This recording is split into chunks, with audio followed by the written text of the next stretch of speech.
प्रभु यीशु मसीह के मधुर और मीठे नाम में आज दिनांक 14 अक्टूबर दिन सोमवार को आप सब श्रोताओं का हम स्वागत करते हैं। आज के दिन के लिए जो वचन है वो लिया गया है यूहन्ना की पुस्तक उसका 6वां अध्याय 9 पद।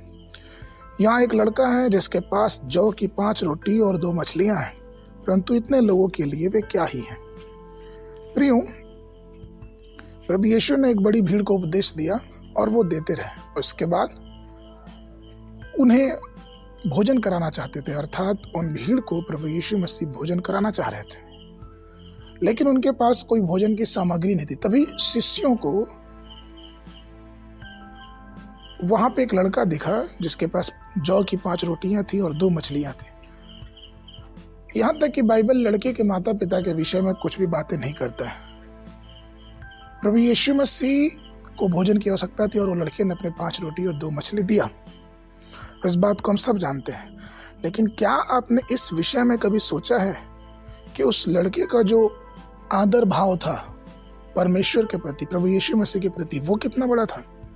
शायद उस लड़के को उसके माता पिता ने सिखाया होगा कि प्रभु के लिए सब कुछ देने के लिए हमेशा तत्पर रहना है। शायद उसके माता पिता ने उसको समझाया होगा कि किस प्रकार से प्रभु की सेवा करना है। और सबसे बड़ी चीज जो उस बच्चे के अंदर देखने को मिलती है कि वो प्रभु की बातों को सुनने के लिए अपने घर से ये रोटी और मछली लेके आया था। मतलब उसका जो प्रेम था वो प्रभु की बातों को सुनने के लिए ज्यादा था। वो चाहता था कि वो प्रभु की बातें सुने और किसी भी रीति से भूख उस बातों को सुनने में उसके लिए परेशानी का कारण ना हो, और इसलिए वो भोजन भी लेके आया था। लेकिन जो सबसे बड़ी चीज उसके अंदर देखी गई वो ये है कि जब प्रभु यीशु मसीह के चेले इस बात की खोज में निकले कि क्या किसी के पास कुछ है, तो वो लड़का उसको देने के लिए तैयार हो गया। एक बच्चे से उसकी चीज को स्व इच्छा से लेना, अर्थात उसकी इच्छा से लेना, ये बहुत ही बड़ी चीज है। हम लोग जब कई घरों में जाते हैं तो हम देखते हैं कि किस प्रकार से बच्चों के पास जो चीजें होती हैं वो तुरंत छिपाने की कोशिश करते हैं। एक बार की बात है कि एक ऐसी घटना है कि एक घर में गए और एक छोटे से बच्चे के पास ढेर सारे खिलौना था।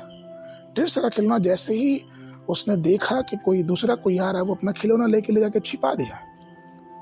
और वहीं पे एक उनका बड़ा बच्चा था, उसने देखा कि चॉकलेट है उसकी और वो तुरंत चॉकलेट उठा के छिपा दी। अर्थात ये इस बात को दिखाता है कि उनके परिवार में या फिर उनका जो पालन पोषण हो रहा है वो स्वार्थ के पीछे हो रहा है, जो चीजों को छिपाने में लगा हुआ है।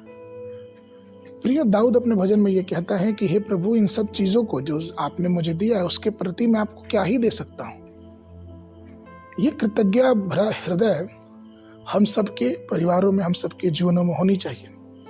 देखिए किस प्रकार से 5 रोटी और 2 मछलियों से उस पूरे 5000 भीड़ के लोगों की भूख मिट गई। और इस बात को हमें समझना और जानना है कि जब हम अपने कार्यों को, अपनी बातों को, अपनी चीज़ों को परमेश्वर को समर्पित करेंगे, चाहे वो संसारिक हो, आत्मिक हो, या फिर अपना जीवन ही क्यों ना हो, जब हम प्रभु के हाथों में समर्पित करते हैं तो परमेश्वर उन सब बातों को लेके परमेश्वर उसको प्रति आशीषित करता और हमारा जीवन या फिर हमारी चीज़ें दूसरों के लिए भी आशीष का कारण बनती है। कितना सौभाग्य होगा उस बच्चे का जिसकी रोटी से चेले भी खाए, लोग भी खाए और यीशु मसीह भी खाए। इसीलिए परमेश्वर के प्रिय लोगों, इस बात को हमेशा ध्यान रखें कि परमेश्वर के लिए अपना सब कुछ समर्पित करें और परमेश्वर आपको इसके बदले में बहुतायत की आशीषें, स्वर्ग के खिड़कियों को, स्वर्ग के दरवाजों को खोल के देगा, जिस प्रकार से उसकी प्रतिज्ञा है मलाकी की पुस्तक उसका 3 अध्याय 10 पद में। आज के मनन के लिए मत्ती रचित सुसमाचार उसका 10 अध्याय 42 पद। जो कोई इन छोटों में से एक को चेला जानकर केवल 1 कटोरा ठंडा पानी पिलाए तो मैं तुमसे सच कहता हूँ कि किसी रीति से अपना प्रतिफल न खोएगा। बाइबल अध्ययन के लिए सुबह के समय यशायाह नबी की पुस्तक उसका 43-44 अध्याय, शाम के समय 1 थिस्सलुनी उसका 2 अध्याय। परमेश्वर आप सबको आशीष देवे।